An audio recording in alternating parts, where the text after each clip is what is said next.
आज सुबह जब मैं उठा और वो पेट्रोल की कीमत की ख़बर सुनी तो वो अल्फाज दिमाग में आए। मरीम नवाज़ लंदन में बैठी थी और उन्होंने कहा था कि मेरे दिल में दर्द होता है, मुझे तकलीफ़ होती है जब पेट्रोल का 1 रुपया भी जो रेट है वो बढ़ जाए। 35 आंसू उनके और गिरे होंगे जब 35 रुपये पेट्रोल ज़्यादा बढ़ा है। एक और साहब वो आए प्रेस कॉन्फ्रेंस करने जब ये नई हुकूमत आई, DGISPR साहब थे, अब वो साहब कहने वाले दिन चले गए।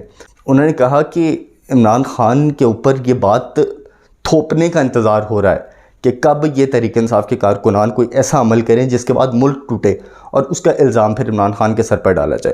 बागी कोई पैदा नहीं होता, बागी किया जाता है। एक बात कंफर्म है कि पाकिस्तान मज़ीद अमन व अमान की सूरत हाल को अफोर्ड नहीं कर सकता। ये बहुत बड़ा जुमला है मेरा। देखिए डिजिटल मीडिया पर पाकिस्तान का सबसे मोतबर न्यूज़ शो उमूर हाजिर। मज़ीद ख़बरों और बेलाग तबसरों के लिए चैनल को सब्सक्राइब करें। ये बात शायद कोई कहे या ना कहे, माने या ना माने, इस वक्त पाकिस्तान का एक एक वो शहरी जो हक हलाल की कमाई खाता है वो परेशान है। वो दिल से अपने पूरे होशो हवास में, वो अपने deep down from their heart वो इस वक्त दुखी है, वो इस वक्त गम में है, वो इस वक्त परेशान है, वो इस वक्त मजबूर है कि नंबर एक उसके पास पाकिस्तान में रहने के पैसे नहीं हैं, पाकिस्तान को अफोर्ड करने के पैसे नहीं हैं, और उससे बढ़कर ये कि उसके पास पाकिस्तान छोड़ने के पैसे नहीं हैं। ये एक ऐसे स्टेज के ऊपर लाकर इन 9 महीनों के अंदर इस मुल्क को खड़ा किया गया है जिसके अंदर मुझे याद आता है इमरान ख़ान ने एक बात कही थी जब वो इक़्तिदार से निकले थे, तो उनके ये अल्फाज थे कि मेरी कौम ये याद रखे कि मैं तो बर्दाश्त कर जाऊँगा लेकिन ये कौम बर्दाश्त नहीं कर पाएगी अगर इस मुल्क के साथ वो होने दिया गया जो अब ये होगा।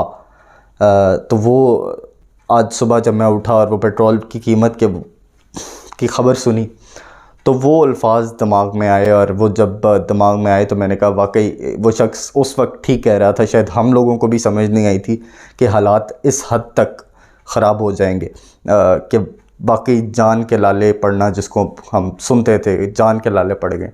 अब वो लाले जान के इस आवाम को वाकई पड़ चुके हैं। पेट्रोल अब ज़ाहिर है हर एक की उससे अफोर्डेबिलिटी से अब बाहर हो जाएगा, डीज़ल अफोर्डेबिलिटी से बाहर हो जाएगा।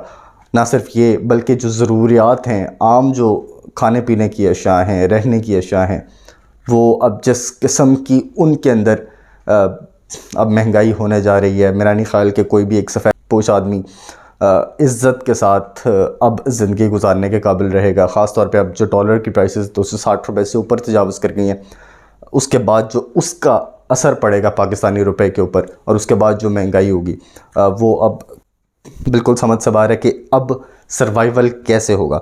मैं कुछ बयानात मेरे दिमाग में आए, वो भी मरीम नवाज़ के थे, इसाक डार के थे, और एक और साहब वो आए प्रेस कॉन्फ्रेंस करने जब ये नई हुकूमत आई और उसके बाद कुछ मईशत के अंदर कुछ बेहतरी उनको नज़र आई।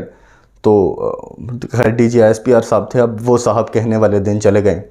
तो उन्होंने ये बयान दिया कि जब से ये नई हुकूमत आई है तब से मईशत दिन ब दिन बेहतर हो रही है, हालात बेहतरी की तरफ जा रहे हैं। तो सबसे पहले मैं उनको सलाम पेश करना चाहता हूँ इस वक्त, अगर वो सुन रहे हैं या उन तक कोई मेरा सलाम पहुँचा दे कि आपके अल्फाज आज भी हमारे कानों में गूंज रहे हैं। और अब हम आपसे उसी बयान के ऊपर थोड़ी सी वजाहत अब हम चाहते हैं कि आप आएँ और बताएं कि ये हुकूमत जब से आई थी और आज के दिन के अंदर किस किस्म की बेहतरी आई है और किस किस्म की बेहतरी आप एक्सपेक्ट कर रहे थे जो कि नहीं मिल पाई। मरीम नवाज़ लंदन में बैठी थी और उन्होंने कहा था कि मेरे दिल में दर्द होता है, मुझे तकलीफ़ होती है जब पेट्रोल का 1 रुपया भी जो रेट है वो बढ़ जाए या डॉलर 1 रुपया उसकी कदर के अंदर कमी हो जाए। तो मरीम बीबी जिस दिन पाकिस्तान लैंड हुई मैं वहीं पर मौजूद था, एयरपोर्ट के ऊपर ही मौजूद था, कवरेज कर रहा था। उस वक्त भी उससे अगले दिन ही मरीम बीबी के आने के बाद ही ये उनके दिल की तकलीफ़ के अंदर मज़ीद इजाफ़ा हो चुका है, उनके आंसुओं के अंदर मज़ीद इजाफ़ा हो गया होगा। 35 आंसू उनके और गिरे होंगे जब 35 रुपये पेट्रोल ज़्यादा बढ़ा है। उसके बाद इमरान ख़ान के ये अल्फाज वो भी मैंने आपको बता दिए जो कि मुझे याद है। तो ये तारीख़ के वो औराक हैं जो अगर हम पलटें सिर्फ 10 महीने पहले, 9 महीने पहले, तो क्या हालात थे, अब क्या हालात हैं, आगे क्या हालात होंगे, वो एक्सट्रीम होंगे। मैं अगर फोर्सी करने की बात करूँ आगे के हालात में, पिछले 3 दिन से ज़मान पार्क में हूँ और बहुत सारे लोगों से वहाँ पर ज़मान पार्क में आना जाना रात को लगा रहता है। मैं वहाँ पर बहुत सारे लोगों से मिला, बहुत सारे लोगों के साथ डिस्कशन हुई। तहरीक इंसाफ के कारकुनान और लीडरान से जब ये डिस्कशन हुई कि आगे क्या देख रहे हैं, तो मुझे वहाँ से रिस्पांस कुछ इस तरह का आया कि मैं उसको सिर्फ एक्सट्रीमिस्ट रिस्पांस कहूँगा। मैं ख़ुद भी इस तज्ज़िये का हूँ, या मेरा भी यही तज्ज़िया है कि एक्सट्रीमिस्ट जो सोच है अवाम की, वो अवाम के अंदर अब डाल दी गई है। वो कहा जाता है कि बागी कोई पैदा नहीं होता, बागी किया जाता है।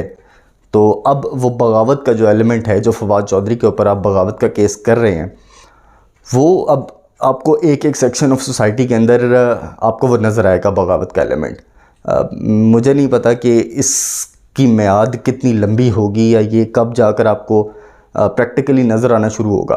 पता नहीं, आप डिफ़ॉल्ट का इंतज़ार कर रहे हैं कि कब डिफ़ॉल्ट होगा और उसके बाद आपको ये सारा रिएक्शन वो देखने को मिले, या आप चाहते हैं कि वाकई कोई ऐसा कदम इमरान खान उठाएं जो जिसके बाद, ये भी एक एलिमेंट था जो मैं डिस्कस कर रहा था वहाँ पर, कि उन्होंने कहा कि इमरान खान के ऊपर ये बात थोपने का इंतज़ार हो रहा है कि कब ये तहरीक इंसाफ के कारकुनान कोई ऐसा अमल करें जिसके बाद मुल्क टूटे और उसका इल्ज़ाम फिर इमरान खान के सर पर डाला जाए।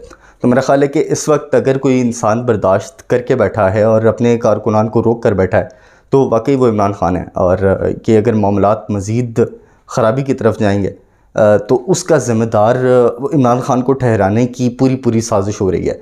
लेकिन दूसरी जानिब एक और मज़ीद जो एक और स्टेप ऊपर जाने की कोशिश हो रही है, वो ये है कि इमरान खान को जिस तरह से इंटेलिजेंस एजेंसीज़ के थ्रू मरवाने की साजिश का अब तक इजहार हुआ है इमरान खान की जानिब से भी, और मुख्तलिफ़ इतलात भी यही हैं, गिरफ़्तारी की भी इतलात यही हैं, तो उससे भी यही अंदाज़ा लगाया जा सकता है कि मुल्क के अंदर इंतशार फैलाने की कोशिश की जा रही है। मुझे नहीं पता कि इसके अंदर ऑब्जेक्टिव माइनस इमरान है, या फिर हुकूमत गिराना, या फिर पाकिस्तान को डिस्टेबलाइज़ करना। ये क्या मकसद क्या है इसका? 3 मकासद यहाँ पर नज़र आ रहे हैं। नंबर 1, पाकिस्तान को डिफ़ॉल्ट करना, नंबर 2, इमरान खान को गिराना, नंबर 3, इस निज़ाम का तख्ता उलटना। अब ये हालात किस तरफ जाएंगे, ये इसके बारे में कोई भी बात करना जो है वो अभी कबल अज़ वक्त है। लेकिन एक बात कंफर्म है कि पाकिस्तान मज़ीद अमन व अमान की सूरत हाल को अफोर्ड नहीं कर सकता। ये बहुत बड़ा जुमला है मेरा। आपकी इस बातों का बहुत बहुत शुक्रिया। अल्लाह हाफ़िज़।